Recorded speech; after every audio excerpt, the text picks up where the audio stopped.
You ever walk by a vacant lot that's been vacant for decades and wonder why that is? Did you know that a potentially toxic piece of real estate could cost millions of dollars to clean up in a handful of years? Adam Garrett-Clark here. I'm a realtor, tiny house dreamer, and bioremediation nerd. And what you're about to hear is part of the Prescott Experiment. It's a project I'm working on through the nonprofit I founded, Neighborship. Quick backstory, in 2015, I founded and lived in a tiny home community in West Oakland with 5 other friends. It was totally off-grid, incredibly affordable, and happened to be on top of a former junkyard. This is what is called a brownfield. It's any piece of land that has the potential to be toxic. So the Prescott Experiment is a project to investigate the toxins on a piece of that former junkyard and to pilot, this is the twist, to pilot a potential remediation approach that few have tried with mushrooms and plants, bioremediation. So the project is funded by the California Department of Toxic Substance Control, the DTSC, and they're the group, one of the groups that regulates brownfields and their cleanups. And this is through a grant program called the Equitable Community Revitalization Grant. And today I'm speaking with 2 of the technical advisors to this grant from the Center for Creative Land Recycling, CCLEAR. I'm speaking with Sebastian Harrison and Jim Bergdoll, who have been working with me to help consult in writing the grant and as we muddle through working through this 2+ year project. And one of my biggest points of curiosity as I've been getting into this world of brownfield remediation is, why does it take so long? And why does it cost so much money? It's been a deep point of curiosity, and we actually got to a satisfying answer in this conversation. I'm excited for you all to listen to it. It really, in my mind, demystifies and kind of breaks down a lot of the acronyms and scariness of the bureaucracy of remediating brownfields. So, enjoy. All right. We are live, guys. And don't worry, we can cut out all this intro stuff.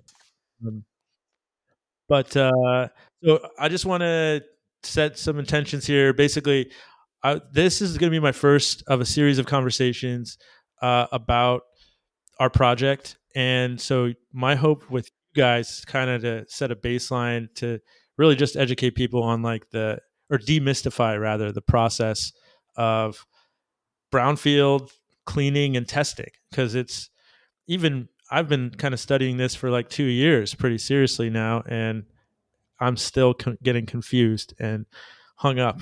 So I'm hoping you guys can just break down some simple stuff like, what is a brownfield? How does testing work? Why? And then one of my big questions, points of curiosity, is, why is it so expensive? Why does it take so long? And also kind of get a intro about your guys' backgrounds and what is CCLEAR and all that. How does that sound? Do you guys have any questions or thoughts before we really jump in? No, that's awesome. On that point, I'm wondering if you're going to begin the podcast by talking about your project specifically or not, or the ECRG. But Jim and I will make it clear that we are independent consultants that do work for CCLEAR, right? We can't say anything directly for CCLEAR. It's been a great organization to work with. But really looking forward to this, Adam. Thank you so much for the invite. I am going to have to hop off at 3:55 Okay, cool. for the next meeting, but this should be plenty of time. Yeah. Yeah. What do you think, Jim? Yeah, I'm looking forward to discussing all those questions, and it's an interesting. We love your project. Everybody seems to love your vision and your project. Wish it was a bigger site, and wish it was a more just more opportunity, because what you're doing, your vision, I love it.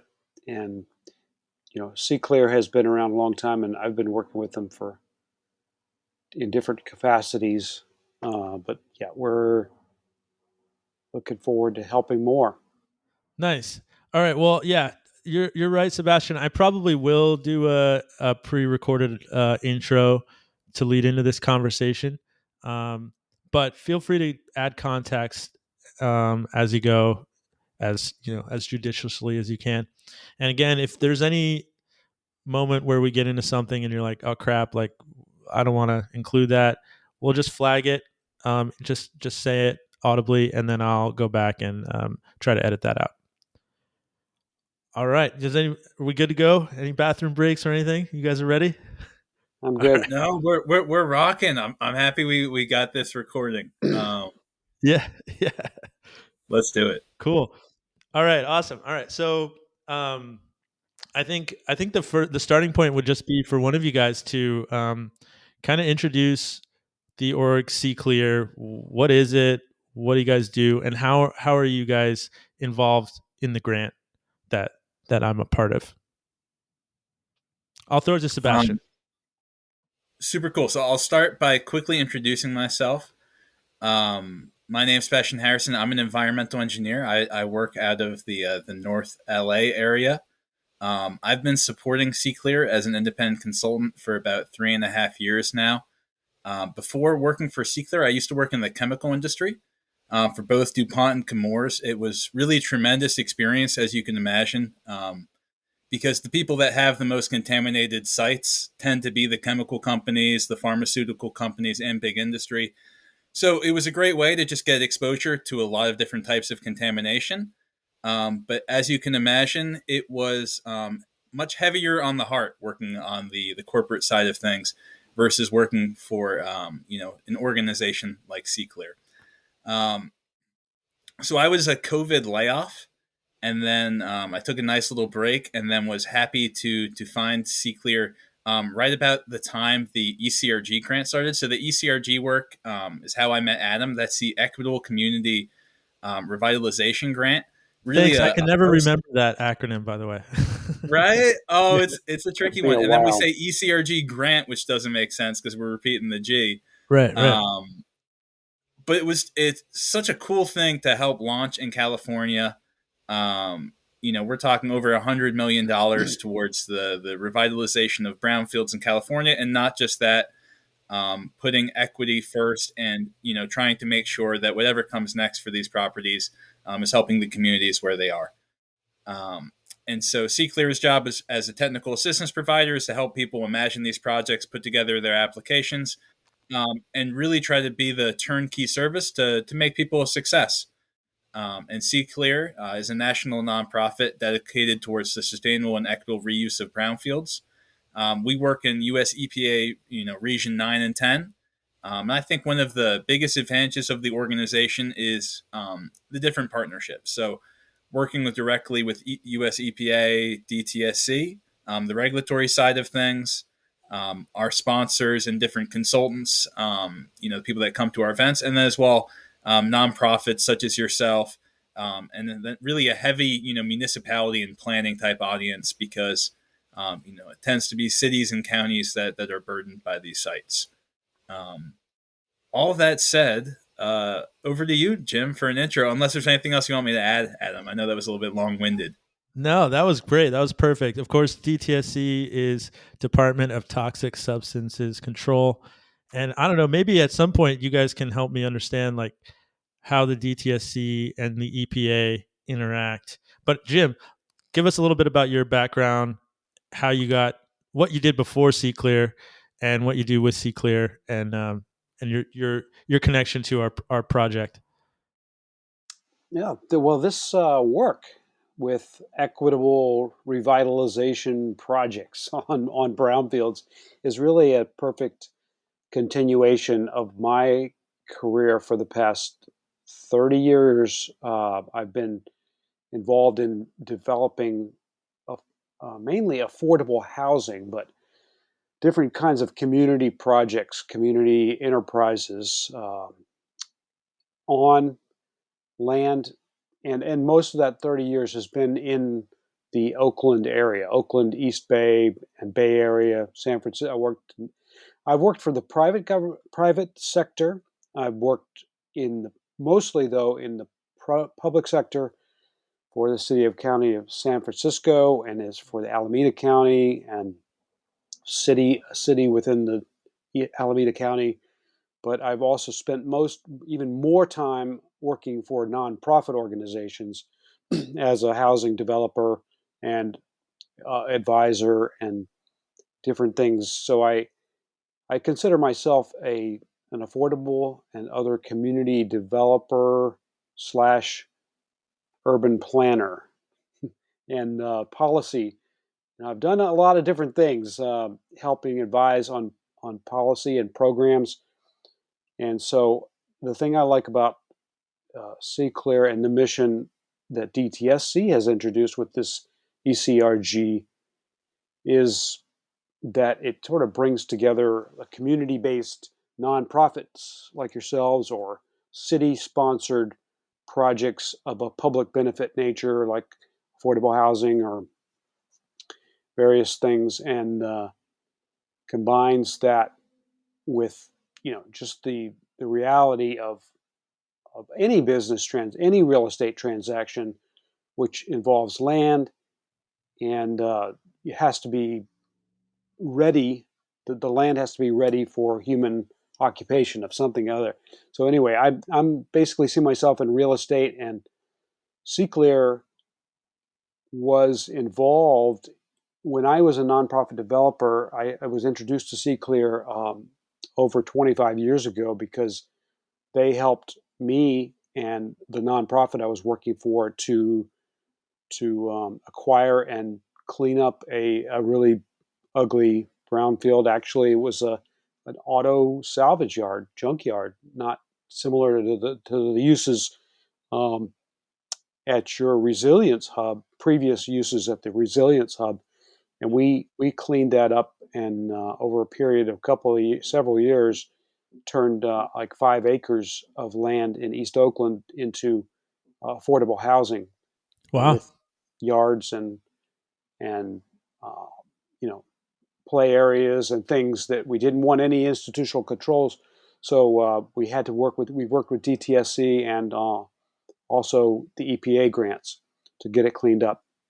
Wow. What can you say the address of that development? It's 10800 and 10900 Eads Avenue, which I will always remember. I worked on those two phases of the projects for like 6 or 7 years to get it cleaned up, and then the project designed and financed and built. Wow. And how many was it apartments or single family or how many units? Give us a sense of the unit. 54 townhomes for home ownership, affordable home ownership with Habitat for Humanity East Bay. Wow. Wow. Okay, I want to circle back to that project because I think that's interesting. Just to understand like the full life cycle of brownfield to housing, but maybe I guess maybe Sebastian, you could just give us a definition, a quick basic definition of a brownfield, just to level set. Sure. Totally. A property with known or suspected contamination is really the general definition. Really the thing that we push at CClear to enable people to access a lot of resources is you don't have to know that there's contamination there, but the mere fact that you don't know and there could be is enough to make it a brownfield. And really, what these could be in your community, depends on what the past industries and uses of sites used to be. So we've seen agricultural sites, gas stations. Like I said before, I worked in the chemical industry, so a lot of like the plant type things. Yep. Anything you want to add, Jim? No, that's perfect. Oh, one Yeah. other expression I heard and I love. Every property is a brownfield until proven otherwise. Right. Yeah, Right. particularly in a Oftentimes for the mere situation. fact of you don't know what's in the ground, right? Right. And Right. until you go looking, until you go sampling. But there is Sometimes a oh sorry, go ahead. I was no, just gonna say there is like a designation or a distinction between like just any site that could be suspect and then a site that has somehow gotten onto the one of the databases, right? yeah. I Would mean, you say or if the no? site is on one of like the databases, then there's likely confirmed contamination, and that's what we do. in the phase one. We see if there's recognized environmental conditions, if there's any histories of spills or some type of use which indicate there could be environmental pollution. Yep, it's important to check in. Really, the first step we encourage communities or anyone when looking at could they access a brownfield grant is to make an inventory. Just have an understanding of what are the underused properties, because even if there isn't necessarily contamination there, it could still have a perfect role in a reuse plan. As communities are adapting. Yeah, and really any property in Oakland, in a city like Oakland, in the flatlands, particularly in the West Oakland and East Oakland, sort of the shore, the shoreline corridors area is going to be suspect and needs to be investigated. There was a good example in West Oakland of a church that owned a property in West Oakland, another ECRG awardee that their phase one had originally came back clean, but the city or county didn't believe it, and so they made them do some testing, and they found significant contamination that needed to be cleaned up. Just because of 150 years of industrialized uses in that, even in residential areas, you don't know. I mean, there's all kinds of things. Right. Oh, yeah. Sometimes people didn't record, the spills that they had, or some of the waste materials or things like that they may have buried on the property. Sorry, go ahead, Ed. Right. So, C-Clear works across the country on projects across the country, right? Nationally. Yep, absolutely. We used to also manage the U.S. EPA region, I think 2, with New York, New Jersey, and more on the East Coast. But now it's U.S. EPA's region 9 and 10, and then we have different partnerships. And really try to get involved in every aspect of revitalization and redevelopment. Okay. So you do have you guys do kind of focus on a region. Sounds like within the A U.S. major part of our work is really those U.S. EPA Brownfield Technical Assistance Provider role for U.S. EPA Region 9 and 10. And that would be a cool graphic to pop up where you can sort of see the different division, because we have our counterparts, KSU and NGIT, that serve those roles in the different states. Got it. Okay. And then obviously, this ECRG work was a huge opportunity for C-Clear. And that's why a lot of us are located directly in California, where the organization was founded. I see. Okay. I was wondering what other business activities C-Clear does, but so it sounds like a big part of it is working on being a technical assistant to grantees on grants like ours. Yeah, and also in the whole Western United States for regions 9 and 10, plus Hawaii and um, Alaska, Got it. the goal with the EPA seems to be to do a lot of trainings and conferences, and different types of ways to help people like yourself to better utilize the system and work the system to make these things happen on these types of properties. So it's a lot of public education getting out there. That's why we do a conference every year, the California Land Recycling Conference, in September, and there's a national brownfields conference that C-Clear has historically been always a major um, provider of seminars and things. And this year, in August, we have over 9 or 10 different panels that C-Clear staff and consultants are presenting at, including my panel. Thanks, Jim. Nice. And just a quick correction of something I said before. For US EPA, that's TAB, Technical Assistance for Brownfields. The BTAP is the acronym for DTSC, and that's probably gonna intro into our conversation later, just how many acronyms are in the Yes. remediation world, and public health and planning and what we're doing, right? Yeah, you guys really don't make it easy on us average Joes. I did want to Oh, we say did. though, We didn't invent this either. No, no, no, no. I'm a victim here. Yep. well, I was gonna say yes. Like you guys were really instrumental in me putting this grant proposal together. I spent I don't know months and months scheduling meetings, doing a lot of research, working with you, Sebastian, at the time, and some of your other colleagues to get the grant proposal together in the first round. And then we just weren't able to finalize it in time, so we had to get it through on the second. But yeah, you guys do great work, and I do want to definitely vouch for that. I don't know that I would have been able to put together our proposal without your technical assistance. That's awesome, and we love to hear that. That's not new for us. I think there's a lot of great resources out there, and one of the biggest issues is people not having the resources or the ability to step up and manage these projects. And again, what we try to encourage people is now that you've done one grant, to not just think about this individual project, but to think about what's next, right? And I think a lot of people have been gaining experience in the ECRG program and sort of trying to use that to roll over into the next sites as well. Yeah, we Yeah, like to totally. build capacity in community-based organizations that will be able to do this more again. And this is, once you get into it and learn this stuff, once you go, you'll get addicted to it. Yeah, it's right. it's very challenging, but yet it's fulfilling at the end to be able to see the results.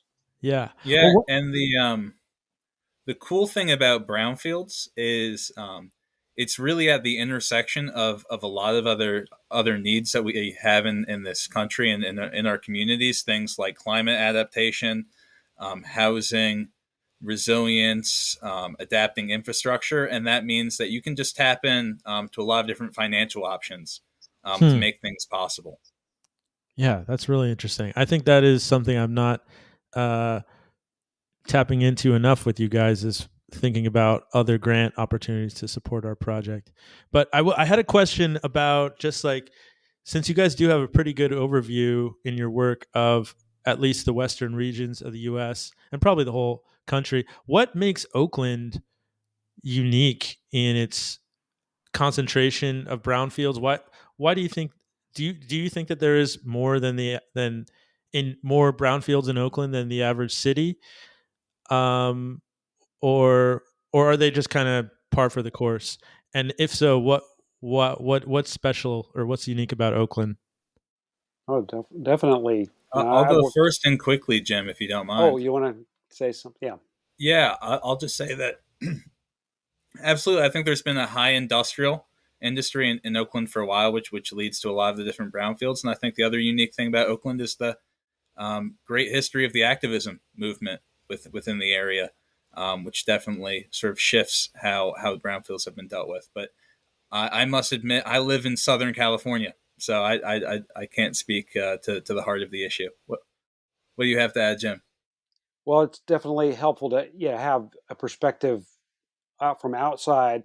I've been in Oakland working for 35 years, and um, I try to get around. I do love studying many other places, urban places around the world, and it's interesting. Oakland is a fairly unique, or not unique, but it's in a class that's a very majority of cities that had a very heavy concentration of industrial, because and partly of that is because it's at the western terminus of the transcontinental railroad, and um, it developed into a major port, um, and it's also immediately across the bay, within striking distance of San Francisco, which has become a world-class city.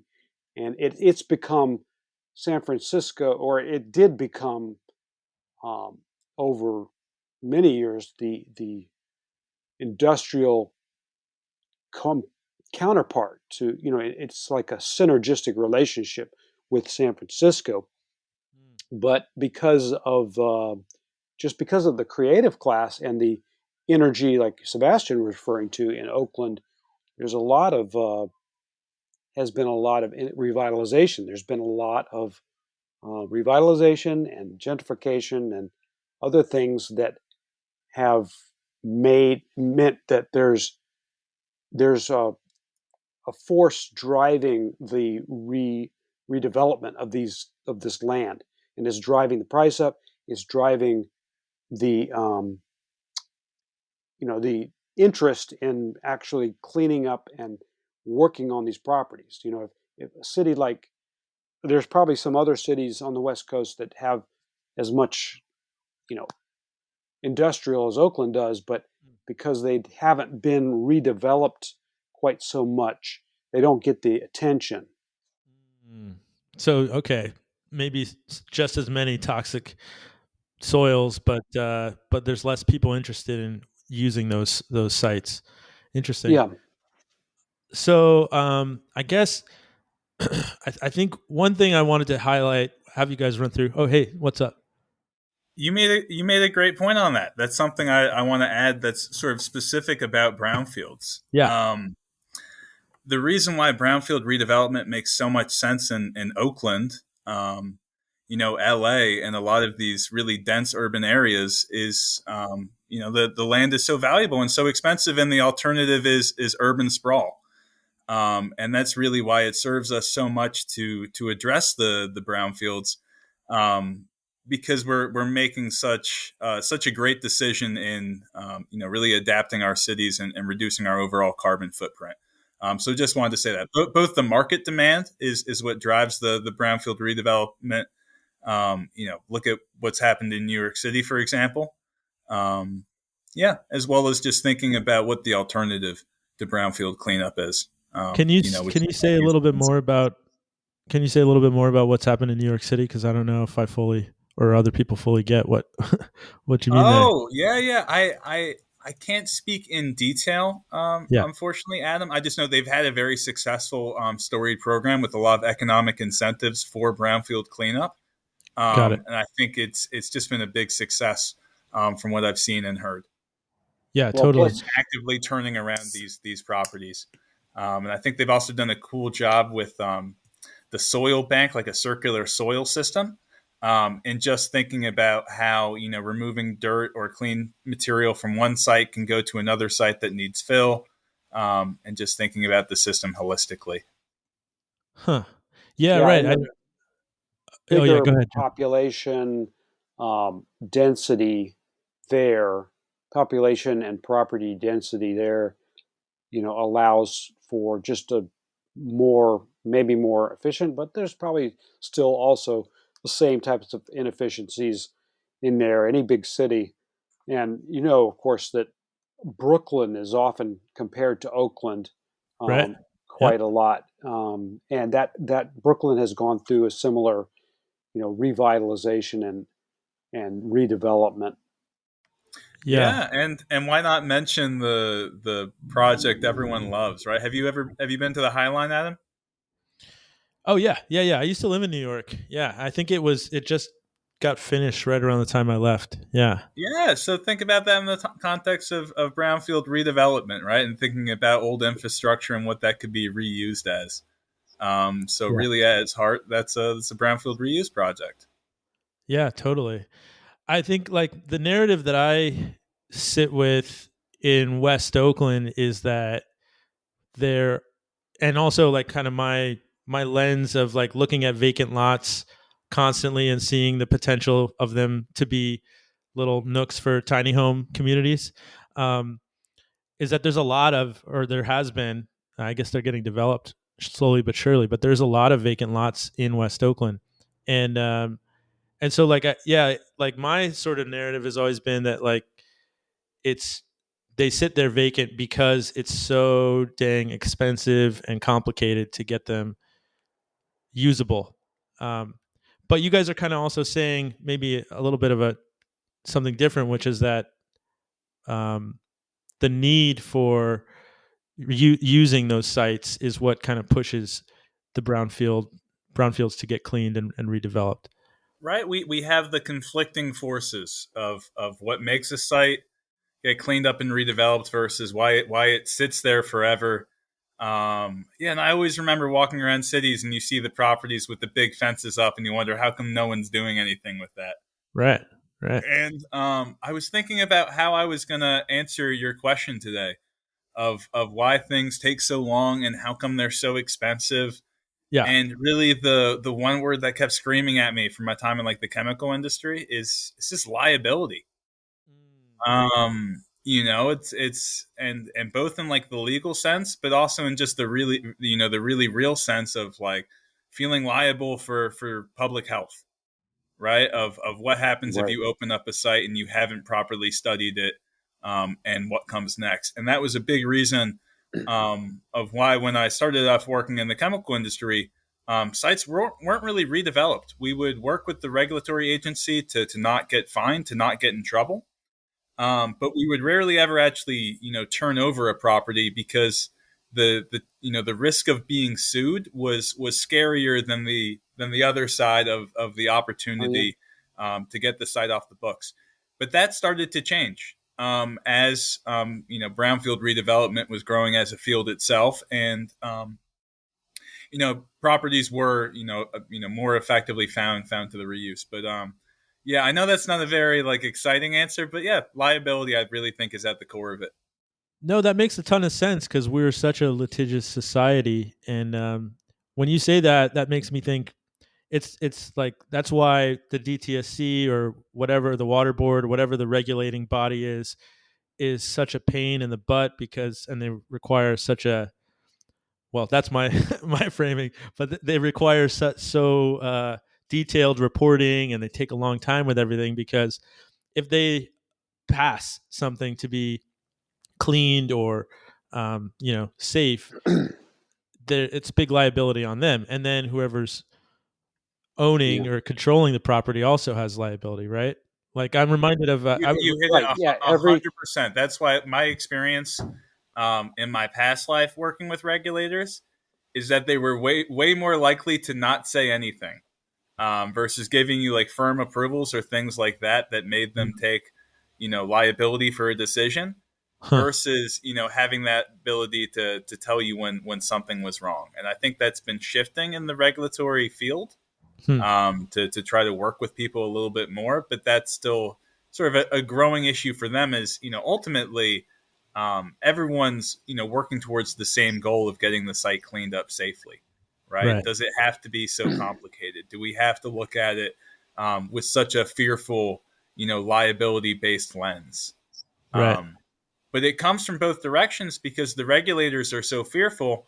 Because some of these environmental justice organizations are going to hold their feet over the fire if something was thought to be done wrong, and there tends to be a very like Hollywood good versus evil narrative that's portrayed. Almost like the Aaron Brockovich type story of like the big industry versus the people. right, Um, and not to say it can't be that way or look that way. It's just the truth tends to be more complex. Just tends to be the science is difficult, that people don't necessarily understand what's in the material. um, but yeah. yeah, Yeah. yeah. So And every oh, real quick, I'm reminded of because I'm a real estate agent, and I did work with a group that was trying to lease a former gas station in East Oakland to turn it into a tiny home community, and the real estate agent representing the seller, the leaser, was basically said, "Yeah, it was a gas station, but it's been addressed. Here's some, vague paperwork that says that."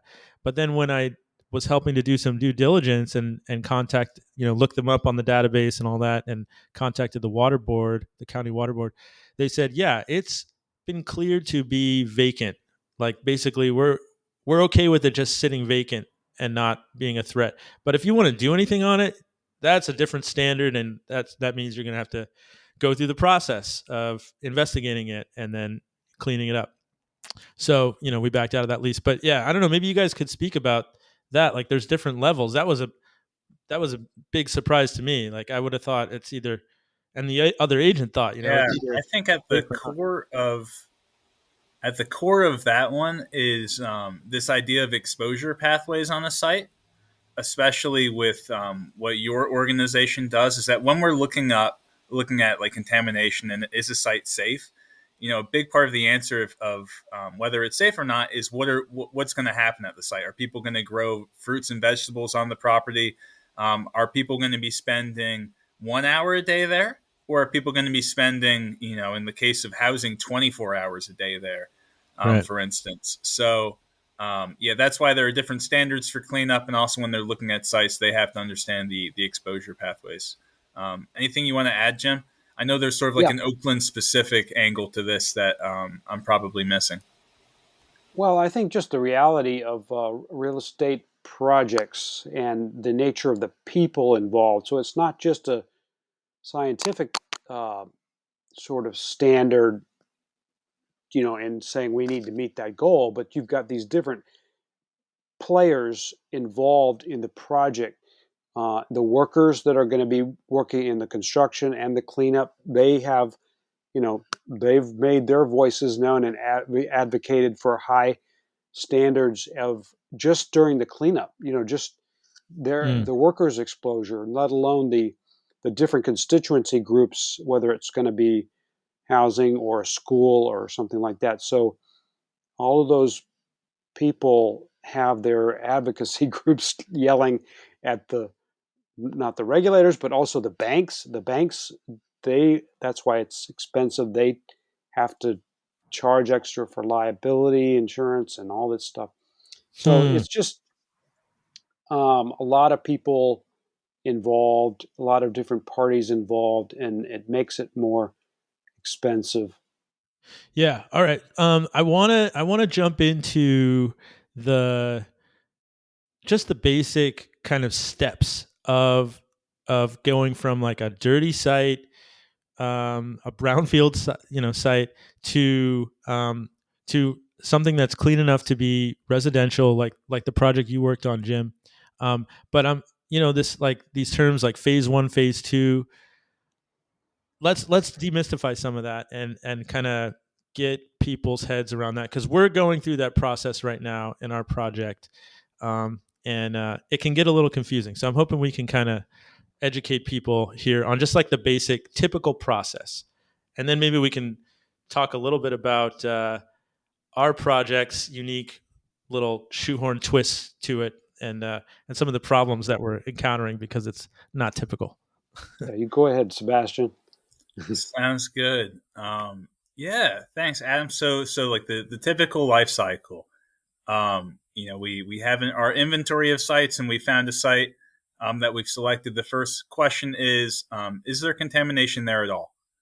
It's a brownfield because there could be, but this is really that idea of a phase one, which you're not actually doing any sampling on the property. This is more researching what past work has been done. What was the end use of the property. Looking at old pictures of the property to understand. Are there any strong reasons to believe that there's contamination on the property? And if there is, we would move towards the phase two, just to evaluate those recognized environmental conditions and ask, what would be needed to clean up the site. Right, and let me just jump in. So the Yeah. phase one is a report, and it needs to be produced by a licensed geologist or soil engineer, right? By a consultant that usually charges quite a lot of money, right? Like what would you say the average? Like if I'm thinking about budgeting for this, the average cost for a phase one is what, like $5,000 or $10,000 to pay the right type of Could be cheaper. environmental It's consultant. it's such an it depends type industry, right? I would say more of like 2 to 5 grand. So I think you're in the Yeah. right ballpark for sure for like a more complicated property. But Okay. for a simple site, could yeah. Anything you want to add, Jen? No, that sounds about right. I was going to say. I and mean, then and then that report has to get sent to the regulating body. You kind of have to decide who that regulating body is, whose well, it jurisdiction is, right? it depends on. I mean, the it's really left up to the property owner developer to kind of know and decide what path they want to take. Because Mm, if technically, legally, if all they were doing was financing a project on your own, that's a right. private project, you don't really need. You're getting a phase one to talk about the likelihood of there being any problems, but if you didn't have to rely on a bank or any public agency's involvement in your project, you could Mhm. theoretically just end it there. Yeah, a big part of this, Adam, Yeah. is we're talking about like the voluntary site cleanup. Okay. One of the questions that's going to be asked by a consultant or anyone like looking at the property is there any immediate threat to human health or like the environment because of the contamination on the property? If in that case, there could be a reporting requirement directly to DTSC to be involved with an enforcement action, or who knows for the property, or yeah, again, sort of site dependent. But if it's a voluntary site, then that means that the site owner likely has the choice to decide if they want to work with the local water board, work with DTSC, or there can be other local jurisdictions. AB 304, I think, is the code. AB 304 certified. So, for instance, Los Angeles Fire Department is the regulatory oversight for one of our ECRG projects. So Hmm. there's a good deal of freedom. Well, that's interesting. So that means that like if I well, I guess two questions come up. Is one is like, what about the scenario where you are kind of, let's say you want to build housing on a site. I want to build a tiny home community on a site, but the planning department says, hey, or the county health department says, hey, as I'm applying, this is on the database as a brownfield, so you've got to show us that this is safe. Um, that would be would that I guess that would Yeah. still be considered voluntary because then I'm Uh, because I want to develop it, I'm volunteering to go through a process. right. Exactly. And Right. that's Okay. what organizations like yours and municipalities are often looking at. Yeah, and Um, Okay. that brings up another question. An issue is that just a getting a building permit or planning approval for something doesn't Yeah. always trigger things. So, and that really is Mm, up. That depends on the local jurisdictions, their level of understanding and oversight. Because for the building department, planning department, where I worked for many years in those type of yeah. environments in a local government, that's not one of their standard requirements that they have Ah, to check on whether the site has been cleaned up to a certain standard. I see. They they may know, they should know, and they should advise developers. Like increasingly now, we're running to the situation where, um, because the law has changed around requirements for phase ones, the requirement of the all appropriate inquiry, which is required now by various federal programs and state programs and everything. So we're encouraging a lot of local planning departments and those kinds of things to alert developers and buyers that before they take ownership of a property, you have to have that phase one by a licensed engineer, like you say, who's going to independently certify that there is not a likelihood of contamination. Because otherwise, the person that takes ownership of the property without that is then liable. Liable for the for if somebody has some kind of You're, health issue yeah, on liable for there. the contamination. Ye- Exactly. This is a really big deal. And if Wow. we share resources as part of this, I think this would be a great thing to Okay. drop with people. We oftentimes, like Jim said, municipalities need to know about this, but tribes really need to know about this as people give land back, to make sure that they're doing the proper due diligence and having an environmental professional look at the past documentation. Um, Yep, that way that they don't become liable, and that way they also remain eligible for U.S. EPA mark funding, because a big part of grants and ECRG was the same way. Is that you can't be liable for the contamination. So good addition, Jim. I got it. Okay, so I do remember learning about that at the Brownfield conference last year. Is that like if you ever do acquire a piece of land, make sure you do the phase one as part of your due diligence, so that you're eligible for these grant opportunities to do the cleanup. But are you saying that if I was going to be given land, if I'm say a tribe or a nonprofit rather, and I don't do I do the phase one, and it comes back, it's real dirty, then I'm not liable, even though I take ownership over it? Who's liable then? Yeah, well, The, I would the, assume Or the, the I see that prior it's owners. dirty and I don't take ownership. You're not considered a responsible party. It Uh, clarifies the fact that you are no longer a responsible party in the chain of the litigation systems. I So see. So I could go back to the old owner and try to get them to cover the cost of cleanup yeah, potentially through a lawsuit. theoretically, I see. Okay. Um. All right. Okay. I yeah, derailed it's us. really Yeah. just it's enforcing that idea that like ignorance isn't a legal defense, Adam. That when you're acquiring a property, it's your responsibility to perform all appropriate inquiries and to review the environmental conditions. And Right. this became such a significant deal, with the ECRG, because Yeah. we were realizing that there was a large gap in people understanding this, yeah, this important piece of work. Yeah, and I think it's great that we're bringing it up now. yeah. A Hopefully, AI number of can stop nonprofit, people from getting millions of dollars necessary to clean up these properties sometimes. Right. yeah, a Wow. number of nonprofits and cities were deemed ineligible for the state ECRG round two because they had been given, as you say, they had been given land or they had acquired the land without doing the phase one because they they assumed that they were going to do the cleanup anyway or whatever, and Right. Wow. That's really interesting.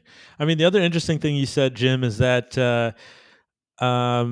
if the planning department is not well staffed and thinking about it, you could slide one past them. It sounds like, which is kind of what I know an owner of my former tiny house community that has that philosophy that he'll just apply to do his development and just ignore the whole like, no, I don't know what you're talking about, there's no brownfield, and then get it through. I kind of thought that somebody would catch it along the way, but it sounds like what you're saying is not necessarily. They could just get their building permits approved and go ahead and construct. So there are yes, lots of sites out there that may be toxic, but and are housing, but we don't know right, unless testing is done. yeah. I think that's a similar. A lot of people have that opinion that if they just let's keep the government out of it, and the EPA and DTSC away, and what we don't know uh, is not going to hurt anybody. Yeah, interesting. Okay, but I derailed us because you were just starting with the first the first step in this journey to a clean site, which is the phase one. So you send that report. The consultant sends that report to the regulating body, and then do they have No, you comments? might not have you don't have to report that yet. The phase one, Oh, because you don't. you're not under regulatory oversight, right? Yeah, it's Ah, only a bank will often require it if you're getting a loan, right, and some other partners, if you're in development with other partners or other uses, they might want to see that. right. As But part of your due diligence. yeah, Okay, so you just hold that. Okay, Right now, you're asking questions. Is there contamination? Right. So really the first question is there contamination? The second Right. question is, what is the contamination? What's the, how deep does it go on site? How far does it go on site? And then the final question that you really need the regulatory agency for is what are we going to do about it? Right? What's the cleanup approach? What are we cleaning up to? What's the reuse? But those first questions, that a consultant can work on by themselves. So so those three questions are kind of the three phases. Is that accurate? Is there contamination? And then phase two would be what and how deep is the contamination? And that's done through testing. And then Sampling, yeah. and phase three would be what are we going to do about it, which is a cleanup plan. Is that right? Yeah, that's exactly like a super high level. So the first step, is that phase one. Phase two is really the what is it? Doing the sampling, how far Right. does it go? And then when we move on to that, we're doing the remedial action work plan. And really understanding what are we going to do about it based on the intended reuse for the property. And it's like a weird chicken and an egg type scenario of Okay. does the contamination determine what we do with the property, or can we deal with the contamination to a higher level to do something else with the property? So oftentimes if the contamination is really bad, it might limit the potential end uses. Right.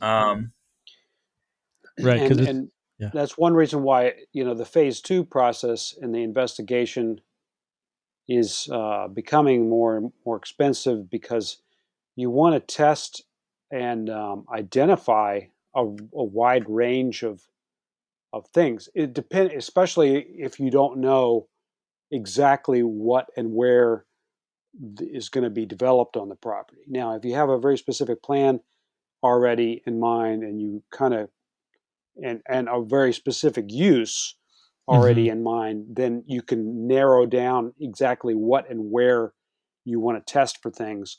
But if Yeah.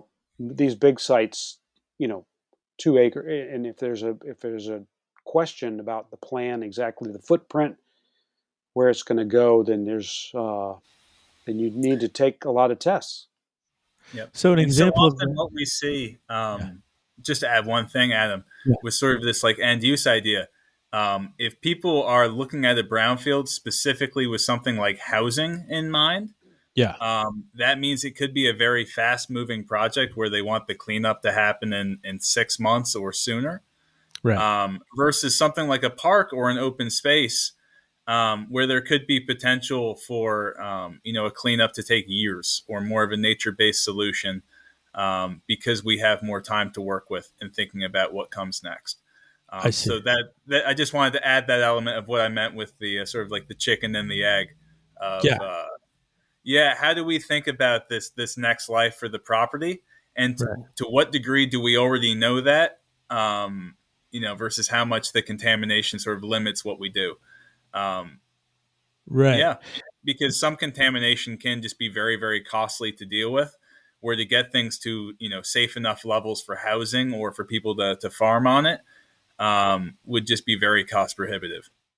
Well, yeah, totally. I mean, one of the things I kind of learned in talking to one of the DTSC staff who was assigned to our Brownfields case was that um, my proposed idea of a tiny house community might be able to be okayed for maybe a less clean site, because of the idea of capping the land with maybe mulch or maybe asphalt, and the fact that the homes would actually be floating above the surface on wheels or on jack stands, rather than a typical home that's tied into a foundation and really integrated into the soil, below the soil, and so there's vapor transfer risks and stuff like that. So he was saying, yeah, you could maybe get away with developing a dirtier site with this approach, as opposed to housing, like traditional housing. But Jim, when you said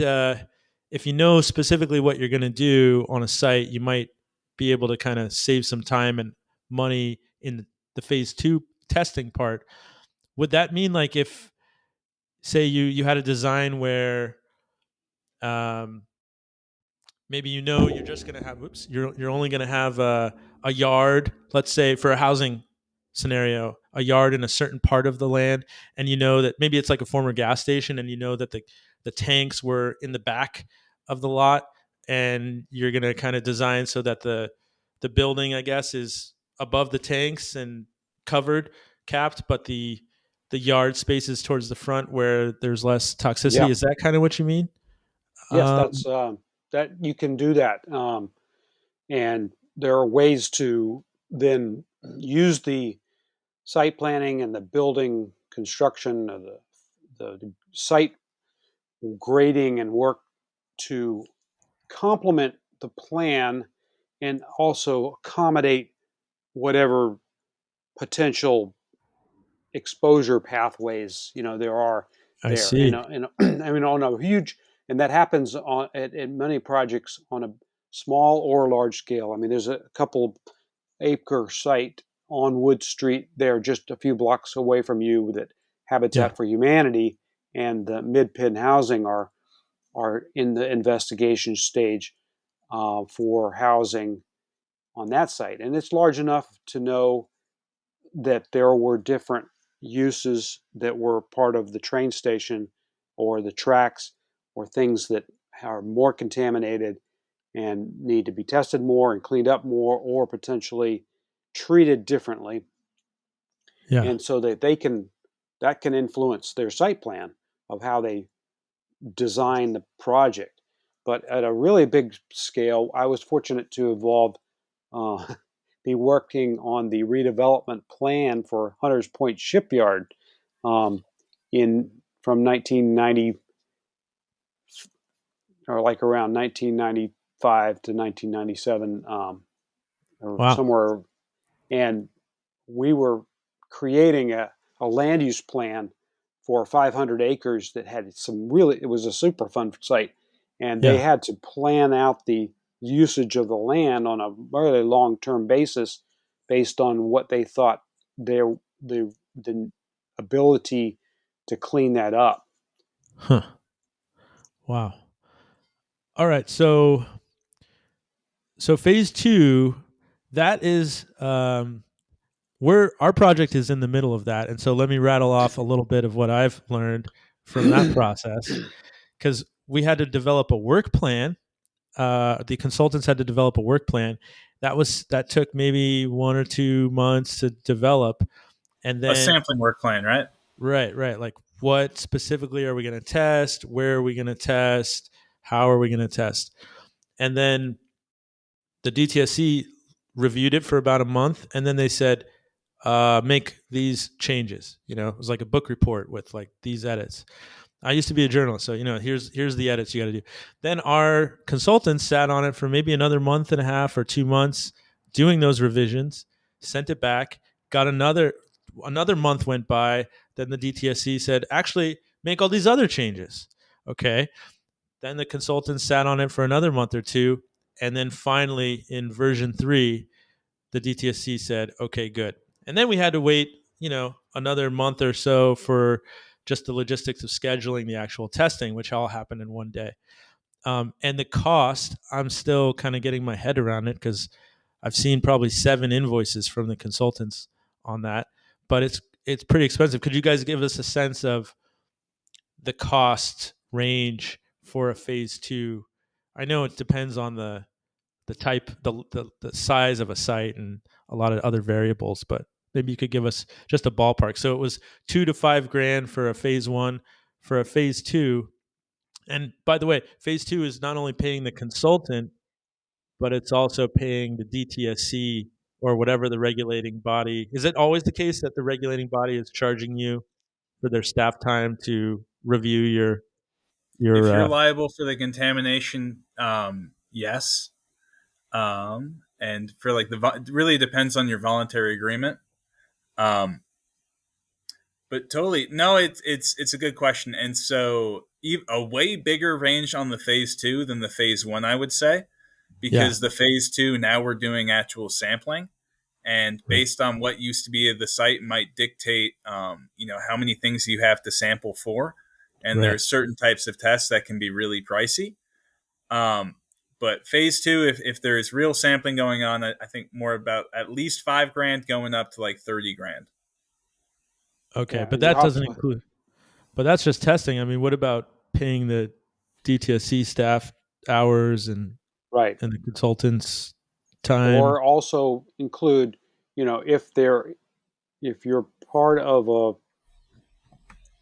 program that's requiring community outreach, Uh-huh. like in your case, Right. you have to factor in the cost of that and other project management from the owner's side Right. to just manage all these pieces and oversee it. So it's definitely, the cost adds up for the more complicated the project. It exponentially almost Right. increases, but there's a fixed basic cost. Like, why it's only on, how big is your site now? It's like It's just a quarter of an acre. 1,800 square feet, I think. Yeah. Yeah, it's not even quarter of an acre, or like about a quarter of an acre, I guess. Yeah. Um, and that that investigation could cost similar to other 2 acre sites. Right. Well, I mean, one thing I've learned from this conversation, I mean, so from our testing, we, I guess I'm jumping into some of the messiness of our program here. So I guess we'll come back to, well, or let's just finish off real quick before I jump into that. So you got your phase one. You don't necessarily have to give it to anybody. You just hold it. It helps you for getting grants and stuff like that and avoiding liability. Then you have to engage with the regulator, decide on who your regulator is, sign a voluntary regulation agreement, right? Sign a contract. That's an important step. And then you go through this process that I outlined of the phase two and the testing. And then walk me through this part that uh, I'm kind of in the middle of right now, just so I'm clear. Because the after you get the results from the tests, your consultant reviews them and puts together a report called a PEA report, right? That's pretty standard, and that's how would you define that report, and what's it for, and what's coming next? Because I'm scared, guys, given how long and expensive it's taken just to get to this moment. PEA is the preliminary and danger assessment, California specific type thing. But I Yeah, totally hear you. A major option either after this is developing an ABCA, APCA. which is Okay. now some brownfield cleanup alternatives, which is again just getting further down this line. Um, if if we are going to do something about the contamination, what is the cleanup going to be? So Um, that's like a report before the cleanup report. It's like kind of looking at the menu of options, the APCA. Is that right? Yeah, Ah, well, I like that way of summarizing it. Yep, building a menu of the options. and just in lay terms, you're it's exactly what it is. It says endangerment assessment. It's identifying, the causes for concern and what would be needed to be cleaned up.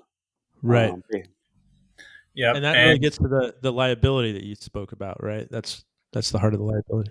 Yeah. exactly, and it's not just human health. It's thinking about the different environmental receptors. Are things going into the water, for example? Is contamination leaving the site?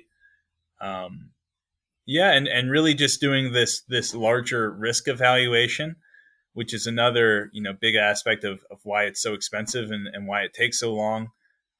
Is that risk evaluations are very complex and very technical, especially based on the different contaminants we have. They could be emerging contaminants, for example, What's and an we're emerging trying contaminant?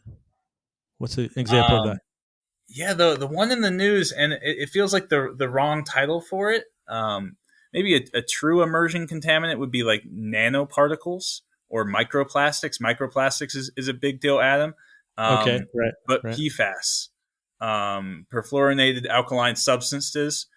So coming from Teflon, these were non-stick or chemicals used for their non-stick properties, also used within firefighting foam. Right. Um, and a big aspect of why they were used is because they don't break down very easily. The issue that we're finding now is that they don't break down very easily, and they're everywhere. So And it's they bioaccumulate, and they likely give people cancer, wow, and or it's have. emerging. It's emerging because we didn't know about this until recently. So it's a Yep, new because this one to is worry about. man-made. This is industrial. We only just stopped producing them in this country, a couple decades ago, and we're finding that PFAS is in the blood supply of everyone within industrial society, because it does just spread within water so quickly. So the question then becomes, if it's everywhere, how much is a safe level to have? And Right. that's what I mean in terms of like this complex conversation of risk. Yeah. Because right, we're talking about humans' health, safety, and if you ask the average person, I don't want any of it there, right? Right. Right. And that might not always be practical. So Right. PFAS is a big one that they talk about with emerging contaminants, and that was just added to AAI and like the phase 1 standards that you have to be evaluating, sort of the PFAS exposure and risks on properties. Ah. But the other big thing is microplastics. This idea of just these little tiny particles that can get everywhere, Right. and again can just interrupt natural processes. Wow. So maybe part of because the consultants did kind of mention, oh yeah, they're throwing all this new stuff at us.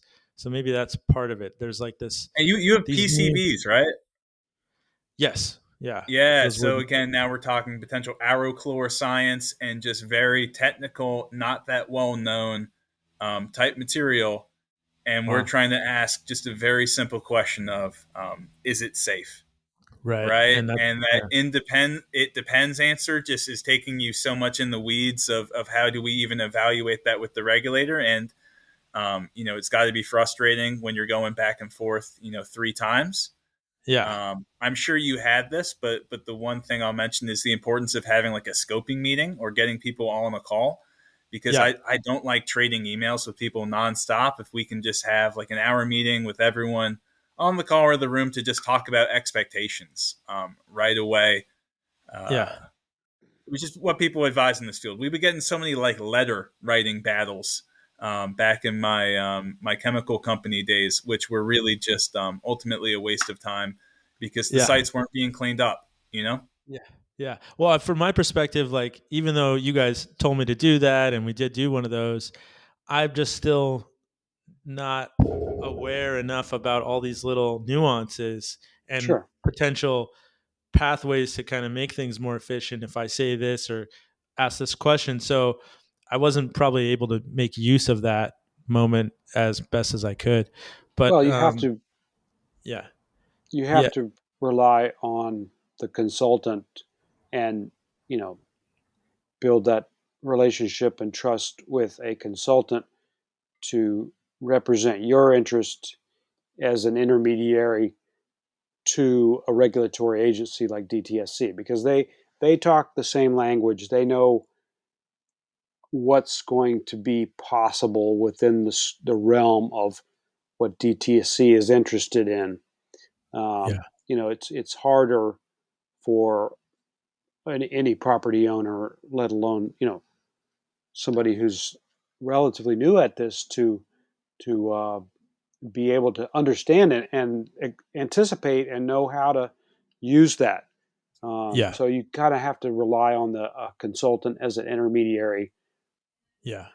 So right now, what I've been told, because this is kind of where the weirdness is that because we're trying to do a pilot bioremediation experiment in this moment, this 2 year moment of investigating, which seems to be in conflict with the way the DTSC is thinking about the process. I don't know. We'll see. I get different stories that I don't fully understand every time I talk to them. But one thing that they've highlighted is that in a typical process, you get the PEA report.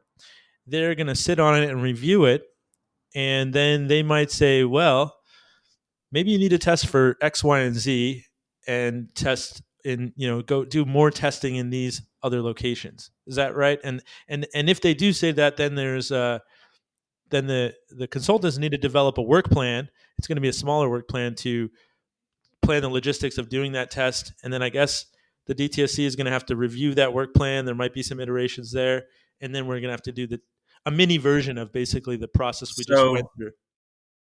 ideally, yes, there might be more sampling done, but Yeah. instead of determining the exposure assessment, now we're doing that sampling purely to design the cleanup plan or to Oh, understand the standards, or the baseline conditions for any pilot work or anything like that. So yes, we might be sampling again, but there's a different intention, Adam. Just to state.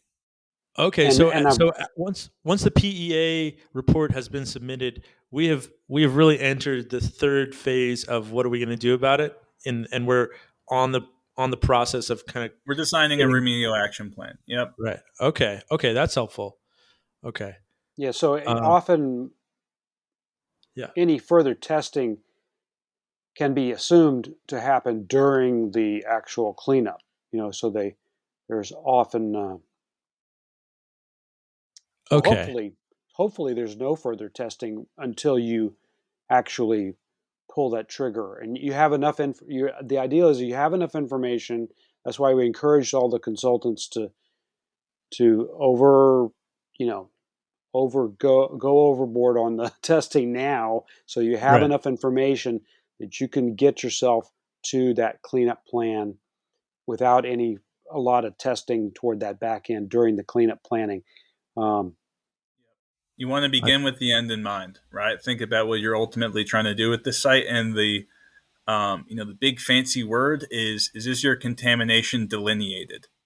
And delineation just means we understand the extent of it, the levels, because it can be really expensive and really difficult to chase contamination in the field, which means like doing the cleanup and having to do sampling live to find out how far we need to go. You really try to avoid that in the project and just know, where the contamination is before you start. I see. Okay.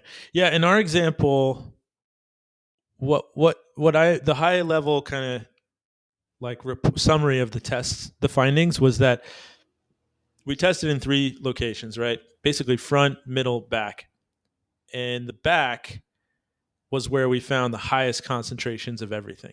There was pretty high concentrations, maybe close to the acceptable level or just a little over the acceptable level of say lead and PCBs in the first two holes, but the back hole was like way high on all those metrics.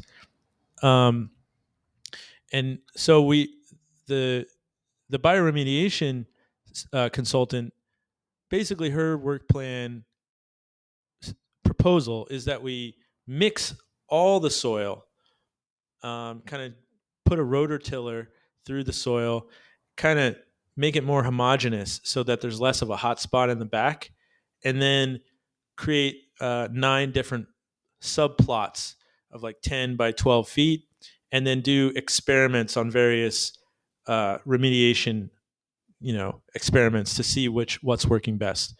Um, but when I kind of teased that to the DTSC, to some of the staff, these were not the scientists. This was like the project manager. Uh, they said, "Well, that's not going to work because then you're mixing up the contaminants all around." But I don't know. What do you guys think about that? Because it seems like there's now. I'm also learning from this conversation. Maybe we conceive of our reuse plan as that back area. We cap it. We put a tiny home there, and then we just kind of work on trying to remediate the front part of the area that's a little less concentrated. Yeah, and maybe sequencing your project makes sense. I could totally see why that could give a regulatory body a little, miniature heart attack, because you're taking contamination and now you're proposing to mix it in areas where it was previously at lower levels. Yeah. So again, if you're not able to clean it up, there's that idea of what have you done, right? Yeah. And it's a different approach. And anytime you're trying to do something differently, there can be a lot of friction. So I think it can totally make sense, because for natural processes, they tend to be more efficient when we have a certain level. But yeah, it's challenging and unique, but it might make sense for this site, Adam. Yeah, well, maybe this is a good moment. I know we're almost approaching time here, but this is probably a good moment to jump into the bioremediation aspects of our project and how it breaks the brains of the DTSC folks, and how maybe you can help me strategize on how to get through, because our hope is to do a year experiment, and we have less than a year left in the grant cycle right now, and so I'm concerned about how we're going to actually get this done. I'm brainstorming on, like, maybe we fill a bunch of bathtubs or something with the soil and experiment with it that way. I don't know, or tubs, but I don't know. Maybe you guys could just explain, why is it that, like, when I went to the Brownfield conference last fall and I would just mention our project to, these like longtime developers who specialize in brownfields, they were like, they had never heard of this as an option of being able to clean up, using in situ, using biological processes. I mean, and I guess connected to that, like, why? I remember you, Sebastian, and when I first pitched this, you were like, dude, it's probably going to be dig and haul. Dig and haul is what we all do. That's going to be the fastest and most, financially expedient. Like, I'm not sure if I said financially expedient. I you don't think probably, yeah, that, because that's the advantage. yeah, With that intro, I'll talk about nature-based solutions real quick and bioremediation, yeah. because I'm very And passionate about this. Go ahead, Em. oh yeah, no, and just also, like, why is it not as well known in the brownfield world, and especially like Yep. with these regulators? Absolutely. I think at a basic level, it's the certainty that dig and haul offers versus bioremediation. It's this idea of we literally took what was wrong with the site, the contamination, and we put it somewhere else, and so Right, we now know it's not there and it's safe. Versus right, something like in situ approaches, bioremediation, chemical oxidation. We're leaving the contamination in place, and we're doing something where we're degrading it, which means we have to show it worked, right? And we need to have more time, and there's just a lot more uncertainty thrown into the process mm, of what is a relatively new industry. Um, and people like more shortcut, easy solutions that oftentimes excavation offers. right, But I think that bioremediation can tend to be a lot cheaper ultimately, just because sending things to a landfill, especially in California, costs a lot of money and tends to be right, the most expensive aspects of the project. So, working in the chemical industry, we did evaluate bioremediation quite often, for exactly that reason. And we were dealing with a lot of, sort of unique chemistry, where we would, sort of enter these pilots with universities elsewise, just because if we could find a way, for 50,000 tons of soil to not leave the site, right. that could be saving millions of dollars, right? So finding a way to do that safely. But again, it's that question of liability, and how do you know that it's safe to leave things on the site? Yeah, And yeah, I think I touched most of it, except for this large sort of paradigm shift that I like people to think about. When you think of environmental cleanups, do you think of big yellow equipment, or do you think of micromediation, mushrooms and plants, breaking right, things down? What do you right. think of, Jim? Well, yeah, I think there's that is right on, but No, I, also, I mean, I mean, real quick. When you think of environmental cleanups, do you think of big yellow equipment, or do you think of mushrooms and trees breaking down? oh, Even and weird I hippies. mean, even I think. Are you asking Adam? No, I'm asking No, you first, you Sam. Oh, yeah. Even I think of big yellow big yellow equipment. equipment. I Uh, know, and even Adam, you might think of the mushrooms because you're part of the paradigm shift. But anyone that works in the industry, they will tell you that really, the heavy construction process is what's used. yeah, And I think that offers just an opportunity for environmental cleanups to make more environmental sense. yeah. And really, I think that's where bioremediation can be part of that. But changing any industry takes time, and so that's why you're sort of going through the struggles of an early adapter, right? I And see. I'm right I in the middle. yeah. I can totally understand, and I support the kind of community-based and the site-based, nature-based solutions. But another reason why I think you don't see it in on land cleanups, because usually in the real estate world, time is money, and Right. so even though it might cost you less out of pocket to clean up on site with bioremediation, the fact that it's going to take a lot longer, Yeah. the time is money. And so there's the certainty and also the expediency of getting rid of it. Yeah. That's what I was kind of that's the words that I was trying to put in your mouth before, Sebastian. Financial expediency. It was the time is money point that you made to me. Yeah, I Developers guess want to it's move. the it makes more financial sense when you don't have the benefits of time. And Right. so often, if people aren't thinking about bioremediation early, it's already too late because it takes so much time to evaluate. Like you're obviously feeling within your project of just the back and forth where if you had a more conventional approach, it could have been a potentially a lot simpler, right? Yeah, but I mean, two big takeaways I'm getting from this conversation that is opening my mind to maybe how to do this project better if I could go back in time, or how to do the next is it's this liability and this point of that's connected to it about uncertainty when you're going when you're not digging and hauling and you're trying to treat the soil on site.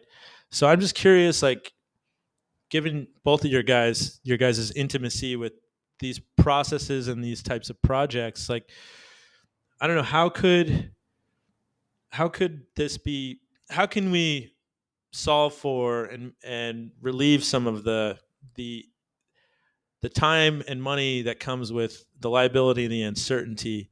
um, I mean, we talked a little bit about like thinking more clearly about your reuse plan, and so your reuse plan can kind of work with what you're given as far as the hot spots, or maybe you change what you're going to do based on what you find there. But but specifically with like this bioremediation approach, I don't know if I'm putting you guys on the spot, but do you guys are there ideas that you guys are seeing on ways to push this paradigm shift further and kind of deal with the uncertainty? I mean, one thing is like when you're not doing dig and haul, you then have to do some sort of testing. And dig and haul, there's no testing, right? In a typical process. There is. There's going to be Oh, like there. your verification testing, and you have to design it. Oh, okay. Um, So that's the but same. I think a big aspect in making this easier is supporting the community of practice in raising the bioremediation projects that were successful. Mm, Um, like I said before, beginning with the end in mind, and I think that's why the reuse aspect is so important. So either evaluating this technology early or thinking about where on your site you could have more time for an ongoing sort of cleanup part. And I think there are a lot of things that work towards the advantage of nature-based solutions yeah. because like your project or otherwise, they can tie really well into workforce development and a lot of environmental justice themes Right. of people dealing with the contamination themselves and listening to the community voices and just the education possibilities. I think it's really inspiring to think about the ways we can work with nature to deal with contamination versus just digging it up and putting it under plastic in a landfill somewhere. Right. Yeah. I mean, that's inspiring, but I see a conflict there too, Sebastian, because like when I'm thinking about the liability and the uncertainty, my mind goes to, all right, well, one way to address the liability is like if you're going to do a bioremediation, you're going to talk about how you're going to wall off that site for a long period of time so that there's less vulnerability of contaminant what is Yep. it, pathways, like basically no people, no animals on the site for the next year. We're going to plant these mushrooms, they're going to work their magic, and there's going to be less risk because we're going to lock the gates. But that's in conflict with the vision that you just outlined, which is like this is an opportunity for community members and to get involved and Yeah, get paid it's to do the finding the right blend. Absolutely. I have a suggestion, if you don't yeah, mind, just because yeah, we have 5 minutes left, and yeah, this is such a good conversation thread that I yeah, can't pretend we'll solve in 5 minutes. yeah. Is Fair enough. maybe thinking about a bioremediation focused one Yeah, with Danielle Stevenson or someone else more versed in those specifics, because I sure. totally agree. I think those conflicts are what you're dealing with, just because, like you brought up this idea of putting in, soil in bathtubs, and it just made me shiver, um, Why? because liability, and thinking through things like Haswapper, and Right. just, not just the regulations, when it comes to managing hazardous material, but people's real safety and making sure that they're doing it properly. So, you bring up sort of this conflict, right, of people working directly on the contamination in their area with the Yeah. idea of like the exposure of people. And Right. yes, I totally agree. That's why anyone working, has to get HAZWOPER trained. Right. But I think there are a lot of really cool workforce development opportunities in bioremediation going on right now. I think within the Bay Area, there's the REAP Center is doing some cool workforce development. They might be a cool group to talk to. Yeah. Um, I know. Yeah. I know Jonathan DeLong. I know that. Yeah. I've seen that whole project. Oh, cool! You Yeah. might know more than I do, just because you're more local. But I think what they're doing is very inspiring, and speaks towards projects like yourself. And that's why I bring up this idea of like the community of practice, Yeah. because you talk with some people within the industry, and they might think you're crazy for pushing bioremediation just because they haven't seen it done before. Yeah. Versus some of us, it just makes more sense. That if we could find a way to deal with contamination and actually break it down, and break it down in place versus just shipping somewhere else, why wouldn't we do that? Because we Yeah. only have so much space on this planet. Right. Awesome. Well, I guess to bring us home, we kind of teased you went through the full life cycle of the project, and we've been trying to dance around the what a typical project looks like, timeline and budget wise. But Jim, I don't know if you could kind of breeze us through that East Oakland project that you worked on. Um, I mean, after the PE, or maybe just bring us in from the PEA moment for your project and kind of walk us through the life cycle there. Like for yours, you got the PEA done, and then you worked on a cleanup plan, and maybe you could tell like how, if you remember, or give a ballpark of how much that that last phase three. Do they call it a phase three? I haven't heard anybody call it a phase three. No, so they just say phase one, phase two, and then it's cleanup plan. Is that right? So the cleanup plan moment, talk me through how Gosh. that goes, how it can Well, go awry, cost, timeline, average, and then what happens when you're ready to build. well, it's been so long. I honestly, I don't.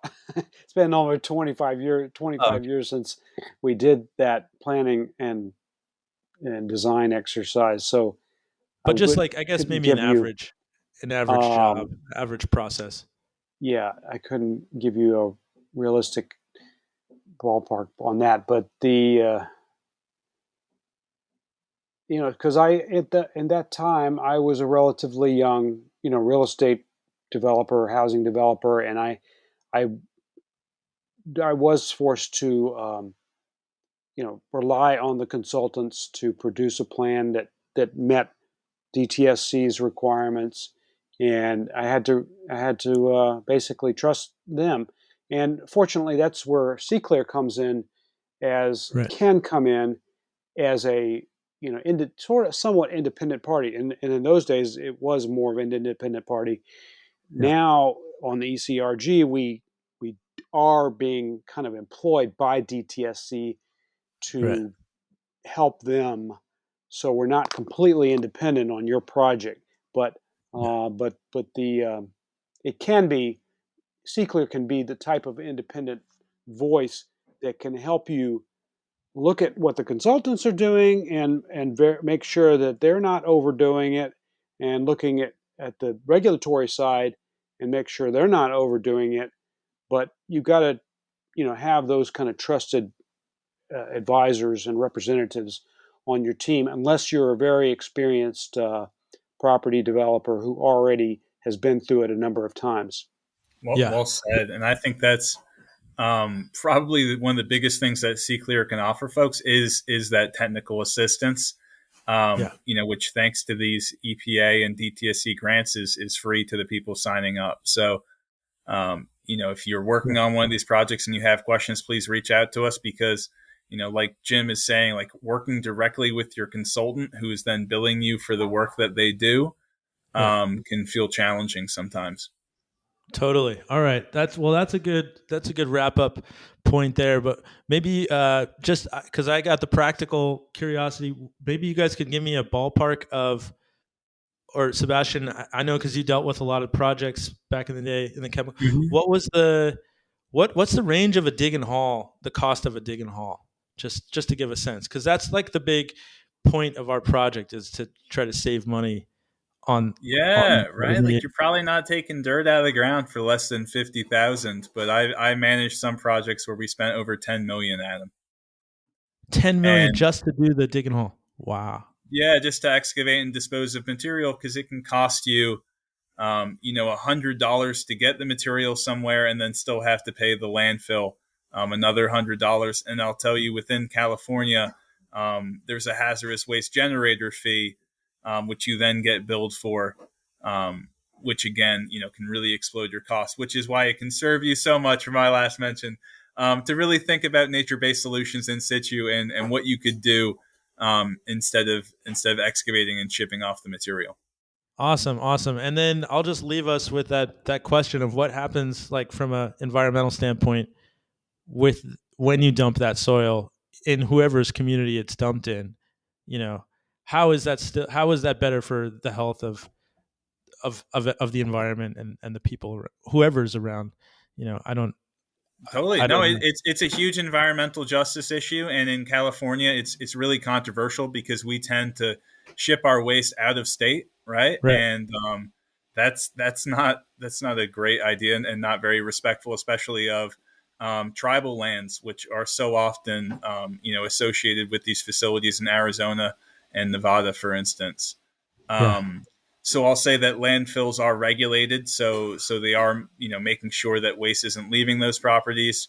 But like you're alluding to, I don't think it's a solution that makes long term sense, Yeah. especially as we're looking at PFAS and future contaminants. Right, we can't just keep digging up material and sending it to other places. What are we going to do next? Right, send it to Mars? Yeah. Great point. Yeah. All right. Well, thank you guys so much. Do you guys have any other things you want to add, Jim or Sebastian, to close this out? That's a good wrap up, and thank you for helping Yeah, if make this process more understandable. Yeah. Yeah. Thank you guys. exactly. Yeah, thank you so much for your project, Adam, for inviting us. And if you're in the California area, please consider joining C-Clear at the California Land Recycling Conference. That's where I met Adam in person, and I think in this remote age, it's even more important to get to those conferences, to make the meetings and meet people in person. Is that next year? Is that this year? It's Or this year. It's September. Oh, okay. Cool. Let's get that right. I put the link in the chat. Oh, cool. So the other one is in That Chicago, but is that's a September different one. 16th through 18th, and there's a lot of cool sessions. A big focus, obviously, it's taking place in LA, is thinking about the fire recovery and resources there, talking about community voices, some technical topics. And like we said before, one of the advantages is that we have nonprofits, municipalities, and the regulators there directly. So you can talk to DTSC and the EPA about what you're experiencing on your site. Awesome. All right. Thank you guys so much. You guys are awesome. I will talk to you guys later. Super Okay, cool. thank you. Thanks, Adam. Take care.